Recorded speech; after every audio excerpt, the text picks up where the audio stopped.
SSC 2026 পরীক্ষার্থীদের জন্য নীতিমালা প্রকাশ হয়েছে। তোমাদের পরীক্ষায় কী কী নিয়ম অনুসরণ করা হবে, কোন অপরাধে কী শাস্তি, সে সম্পর্কিত একটি নীতিমালা প্রকাশ করেছে শিক্ষা বোর্ড, যেখানে তোমাদের 20টি অপরাধের কথা বলা হয়েছে এবং 20টি অপরাধ করলে তোমাকে শাস্তি পেতে হবে। তো দেখে নেই তোমাদের সেই 20টি অপরাধ কী কী।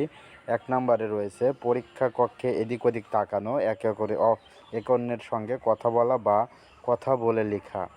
2 নম্বরে রয়েছে কেন্দ্র কর্তৃক সরবরাহকৃত প্রশ্নপত্র, উত্তরপত্র ইত্যাদি ছাড়া অন্য কোনো প্রকার লিখিত বা মুদ্রিত যে কোনো প্রকার দূষণীয় কাগজপত্র সঙ্গে রাখা বা তা দেখে নকল করা।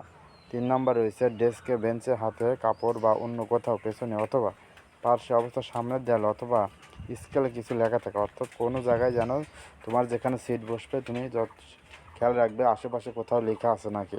তো এইগুলো থাকলে কিন্তু সেগুলা নষ্ট করে দিতে হবে। তো এখানে দেখো, এখান থেকে তোমরা বিস্তারিত পড়ে নেবে। এখানে দেখো 5টি দেওয়া রয়েছে, এই 5টি এবং পরের পাতায় রয়েছে আরও 2টি, মোট 7টির জন্য ক ধারায় শাস্তি পাবা, যেটার জন্য তোমার শুধু 2026 সাল এই বছরে পরীক্ষা বাতিল হবে যদি তুমি 7টি অপরাধের সাথে যুক্ত হও। এরপরে দেখো 8 থেকে 13 নম্বর যে অপরাধগুলোর কথা বলা হয়েছে, এইগুলো যদি তুমি করো তাহলে তোমার 2026 সালে এই বছরে পরীক্ষা বাতিল হবে এবং তুমি 27 সালেও পরীক্ষা দিতে পারবে না।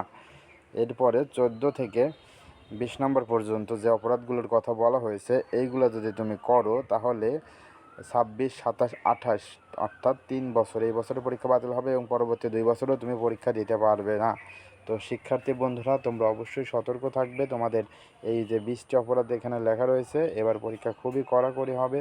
এই 20টা অপরাধের মধ্যে যেন তোমার কোনো অপরাধ না হয় সেদিকে তুমি খেয়াল রাখবে এবং পরীক্ষার জন্য তুমি পূর্ণাঙ্গ তোমার প্রস্তুতি নিয়ে যাবে যাতে তোমার এই অপরাধগুলো করতে না হয়। তো সবার জন্য শুভকামনা, তোমাদের সবার পরীক্ষা ভালো হোক সেই কামনায় রাখতেছি। পরবর্তী ভিডিওতে তোমাদের সাজেশন বিষয়ে কিছু ভিডিও দেওয়া হবে। তো আমাদের চ্যানেলের সাথেই থাকবা। ধন্যবাদ সকলকে।